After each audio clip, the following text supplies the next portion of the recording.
Padre, del Hijo y del Espíritu Santo. Amén. Queridos hermanos, continuamos nuestra explicación acerca de la virtud de la caridad. Hoy vamos a ver el crecimiento en la caridad. Es algo muy importante, el crecimiento en la caridad. Hemos visto que la virtud es una cualidad del alma que da inclinación, facilidad, prontitud para conocer, obrar el bien. Y la virtud de caridad es la virtud infundada sobrenaturalmente por Dios en nuestra alma en el momento del bautismo.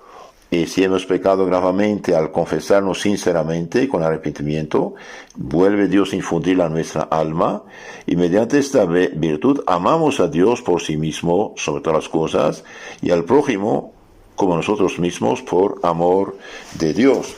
Ahora hemos visto que la vida cristiana vale en la medida que uno vive en santidad, que tiene la gracia y la caridad. Y la caridad vale infinitamente más que cualquiera de las demás virtudes. Hoy vamos a ver el crecimiento de la caridad. Me apoyo en el libro del padre Antonio Arroyo Marín, que fue un gran teólogo tomista de Santo Tomás de Aquino en España del siglo XX. Ser o no ser santos. Entonces vamos a estudiar ahora, aunque con mucha brevedad, la cuestión del crecimiento o desarrollo de la caridad. Este padre tiene otro librito que se llama precisamente Teología de la Caridad. Ahí pueden ver esto en este libro del Arroyo Marín, Teología de la Caridad. Entonces, la virtud de la caridad puede crecer y desarrollarse en el hombre en esta vida. Esta conclusión es de fe por el testimonio manifiesto de la Sagrada Escritura y la expresa la declaración de la Iglesia. En efecto, San Pablo dice: ruego que vuestra caridad crezca más y más en conocimiento y en toda discreción. Filipenses 1:9. Que vuestra caridad crezca más y más. Y más uno crece, más se acerca de Dios, podemos decir. Y más su gloria será grande, su visión beatífica será grande en el cielo. Abrazad la verdad en todo. Crezcamos en caridad, llegándonos aquel que es nuestra cabeza, Cristo. Efesios 4:15. Entonces, crezcamos en caridad. Que el mismo Dios y Padre de nuestro Jesucristo, os acreciente y haga abundar la caridad. 1 Tesalonicenses 3:11.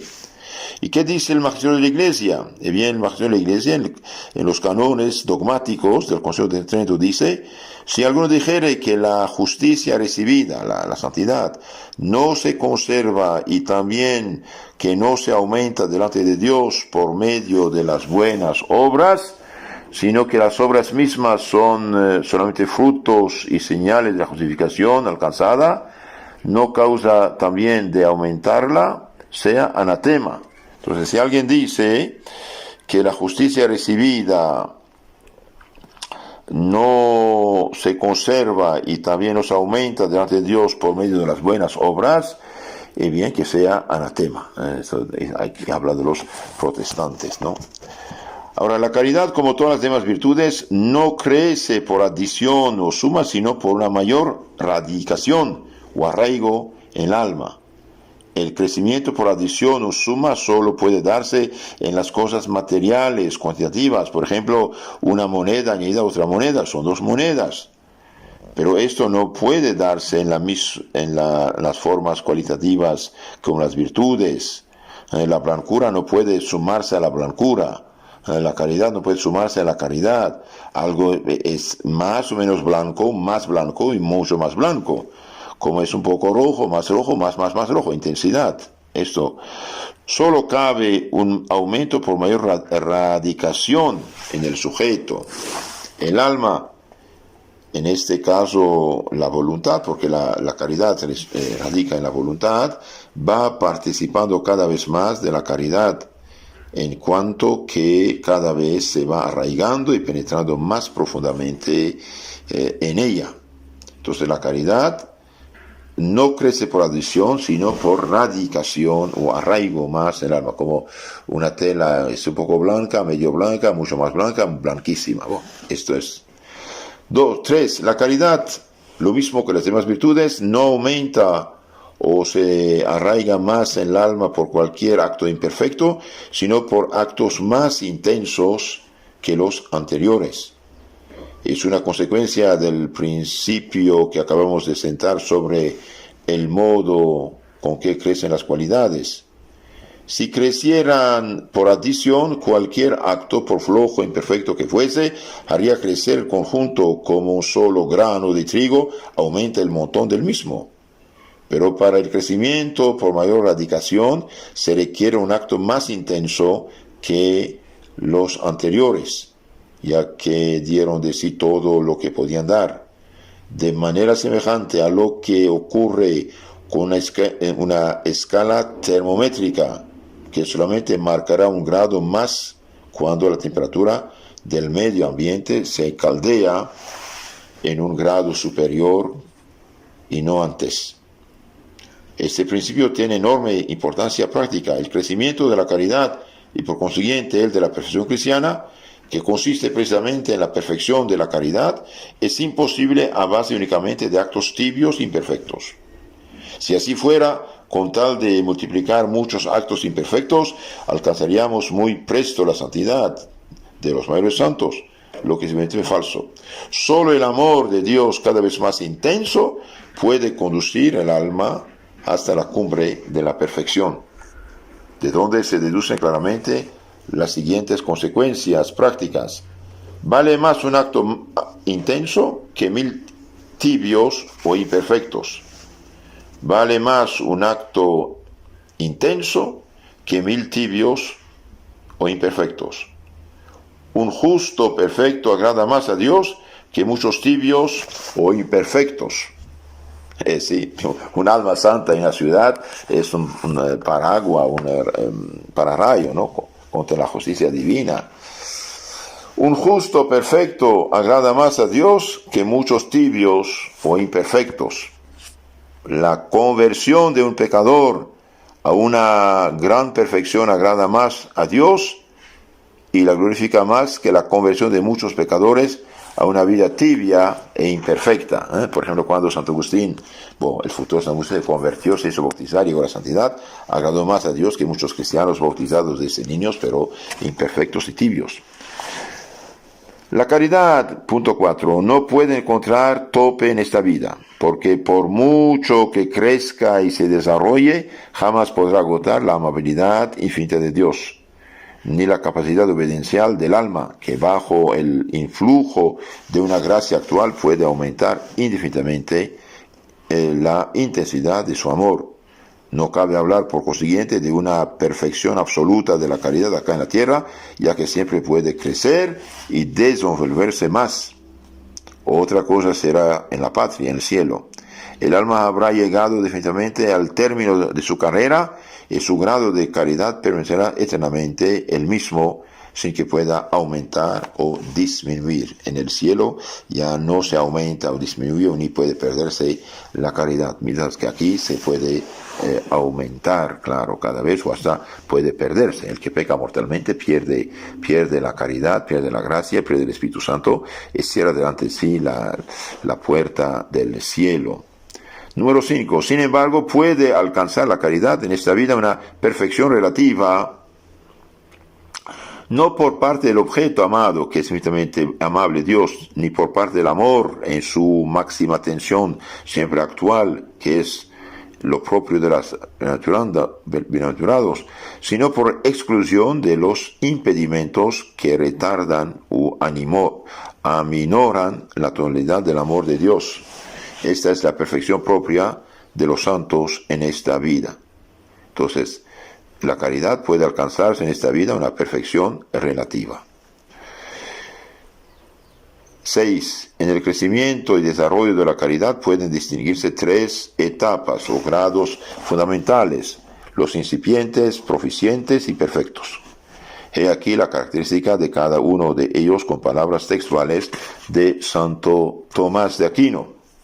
Dice, en el primer grado, los que empiezan, los principiantes, en el primer grado la preocupación fundamental del hombre es la de apartarse del pecado y resistir a sus concupiscencias, deseos malos, que se mueven en contra de la caridad. Entonces todo hombre que quiere salvarse, que bien debe tener preocupación absoluta en apartarse del pecado y de las ocasiones del pecado y resistir las concupiscencias, las tentaciones que se mueven en contra de la caridad, porque todo pecado mortal es un suicidio espiritual, hace perder la gracia y la caridad, se va el Espíritu Santo. Entonces, una persona que empieza la vida espiritual debe tener como preocupación fundamental apartarse del pecado, apartarse de las cosas, personas, lugares, instrumentos que causan el pecado. Por ejemplo, un cristiano no tiene nada que hacer que en bares, discotecas o lugar de pecado, donde hay pecado. Un cristiano nunca abre lo que no debe abrir, en Facebook, el teléfono, el televisor. Resistir también las tentaciones. Y esto pertenece a los incipientes, dice Santo Tomás, en los que la caridad ha de ser alimentada y fomentada para que no se corrompa. Entonces debemos alimentar la caridad, fomentar la caridad para que no se corrompa. Alejarnos de las ocasiones y acercarnos a lo bueno, a los sacramentos, la oración, por ejemplo. En segundo grado, el hombre trata principalmente de adelantar en la virtud, y esto pertenece a los proficientes, que se preocupan ante todo de aumentar y corroborar la caridad. El tercer grado, el hombre tiende principalmente a unirse con Dios y gozar de Él. Y esto pertenece a los perfectos que desean morir para estar con Cristo. Filipenses 1:23. Entonces, los perfectos quieren ya dejar esa tierra. Para mí morir es ganancia, dice. Como se deduce claramente, el primer grado coincide con la llamada vida purgativa, en la que el hombre se preocupa ante todo de conservar la caridad, evitando el pecado mortal. Esto debería ser cuidado de todo cristiano, que no quede ir al infierno. Segundo grado corresponde a la vida iluminativa, en la que el hombre trata de adelantar positivamente en la virtud, evitando además el pecado venial. Y el tercero se identifica con la vida unitiva, en la que el hombre se ejercita en el amor en unión íntima con Dios, evitando incluso las imperfecciones voluntarias. Es lo propio de los grandes santos. Ahora digamos unas palabras acerca de los efectos, de los frutos de la caridad. El acto principal de la caridad es el amor, dice Santo Tomás de Aquino, en su Suma Teológica segunda 27, y de él se derivan algunos efectos admirables, internos y externos. Los internos son tres: el gozo espiritual de Dios, la paz, la misericordia. Y los externos son la beneficencia, la limosna y la corrección fraterna. Bien. Entonces los frutos internos de la caridad son tres, dijimos: el gozo espiritual de Dios, que puede compaginarse con alguna tristeza, por cuanto no gozamos todavía de la perfecta posesión de Dios que nos dará la visión beatífica, pero sí da un gozo espiritual de Dios, y las almas adelantadas realmente sienten esto y saben esto, aunque le da tristeza también la decadencia del mundo y la perdición de las almas.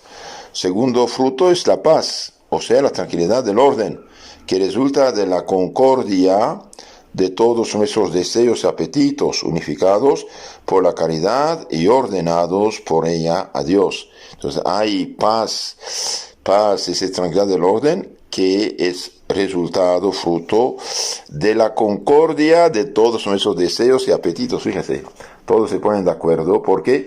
Porque están unificados, guiados por la caridad y ordenados hacia Dios. Por eso, en un hombre pecador puede haber una que otra virtud natural y no tener las otras, mientras cuando uno vive en santidad y caridad, todas las virtudes van juntas. Bueno, el que ama a Dios, bien, no va a mentir, no va a robar, no va a fornicar, no va a adulterar, no va a drogarse, no va a emborracharse, no va a consultar brujos y hechiceros, no va a tener odio, rencor con el prójimo, no va a ser codicioso, avaricioso, usurero. Bien, todo se ordena, se ordena como un cuerpo, es vivo, por lo tanto el alma que lo vivifica mantiene los miembros unidos, pero cuando el alma se va, bien, eso se descompone, desintegra. Entonces aquí, muy interesante esto, la paz, fruto de la caridad, o sea, la Trinidad del orden, resulta de la concordia entre nuestros deseos, nuestros apetitos, nuestras concupiscencias, unificadas por la caridad y ordenadas por ella a Dios. Y finalmente hay tercer fruto, la misericordia, que es una virtud especial, fruto de la caridad, aunque distinta de ella, que nos inclina a compadecernos de las miserias y desgracias del prójimo, considerándolas en cierto modo como propias en cuanto que contristan a nuestro hermano y en cuanto que podemos además vernos nosotros mismos en semejante estado. Ya hemos hablado de las 14 obras de misericordia en las charlas anteriores.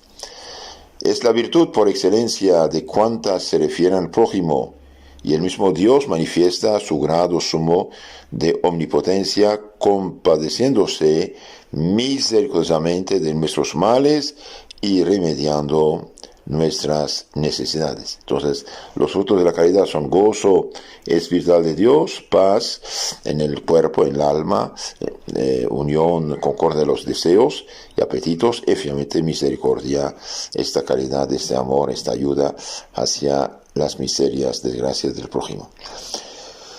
Los frutos externos, dijimos, son tres también. La beneficencia, que consiste en hacer algún bien a los demás como signo externo de la benevolencia interior. Entonces, hacer bien al prójimo, ayudar al pobre. Por ejemplo, todo lo que hacemos de bien a nuestro prójimo. La limosna, que como virtud consiste en dar alguna cosa al necesitado por amor de Dios y por compasión. Es un acto de caridad a través de la misericordia, o sea, un acto propio de la misericordia imperado por la caridad. Porque doy, porque tengo caridad. Porque vivo en la gracia de Dios. Y finalmente hay la corrección fraterna, que consiste en la amonestación hecha al prójimo culpable en privado y por pura caridad para apartarle del pecado. Queridos hermanos, vivir en gracia es tener todo esto y más todavía. Vivir en pecado y no tener nada de esto. ¿Por qué? Porque el que vive en pecado mortal, bien, si es católico todavía tiene la fe, la esperanza, pero pierde la gracia, pierde la caridad, pierde esos frutos, el gozo espiritual, la paz, la misericordia, y todo eso los pierde. ¿Qué solución tiene uno que está en pecado mortal? Y bien, regresar a Dios mediante una buena y sincera confesión de sus pecados. El que confiesa sus pecados, y bien, realmente vuelve a recuperar la caridad, la gracia, el Espíritu Santo, y se activa en su favor todas las virtudes y dones del Espíritu Santo. Pido y suplico a todos los hermanos que están juntados en unión libre y un matrimonio civil, que se casen por la iglesia, que no compliquen ni fiesta, ni gasto, ni esto, ni aquello. La bendición de Dios y punto. Pidan la bendición de Dios nada más. Hasta puede casar uno sin la misa. No es bueno, pero si no se puede, mejor. La bendición de Dios nada más. Un sacerdote que da bendición, 2 testigos, y se acabó el asunto. Si quieren casarse, si no quieren casarse, y bien dejen de pecar y escandalizar a la gente. Sepárense entonces. O se casan o se separan, pero vivir así, además de ser escándalo, pecado que va contra la caridad, también es un riesgo de ir al infierno eterno. ¿Por qué? Porque es dogma de fe católica que toda persona que en este momento vive en pecado mortal, bien está suspendido al borde del infierno. La solución es confesarse y y recuperar la gracia, y la caridad y la santidad.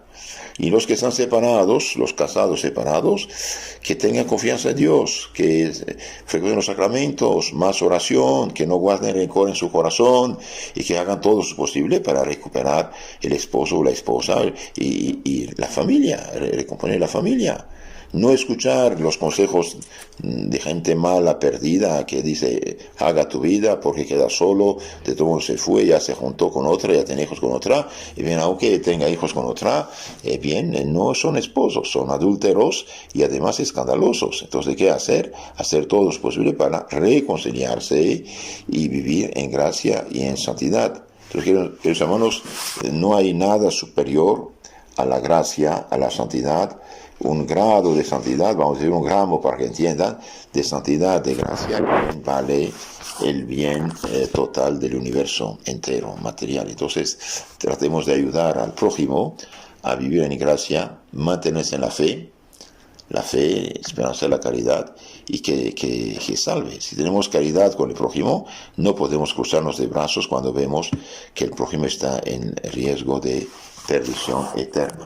Que Dios os bendiga, la Virgen Madre llena de gracia y caridad nos cuide. Amén.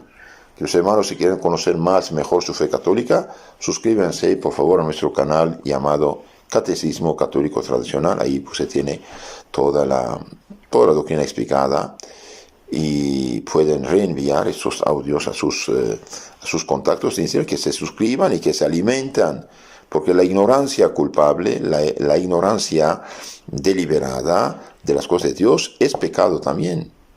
Es pecado. El que por ignorancia peca, pudiendo remediar su ignorancia, bien carga con los pecados que hace. No sabía que era pecado, pero tienes que saberlo. Con una persona que maneja, no conoce el código de la circulación, dice alto rojo y él pasa corriendo, va a chocar. Entonces, el que está en la ignorancia tiene que conocer su doctrina.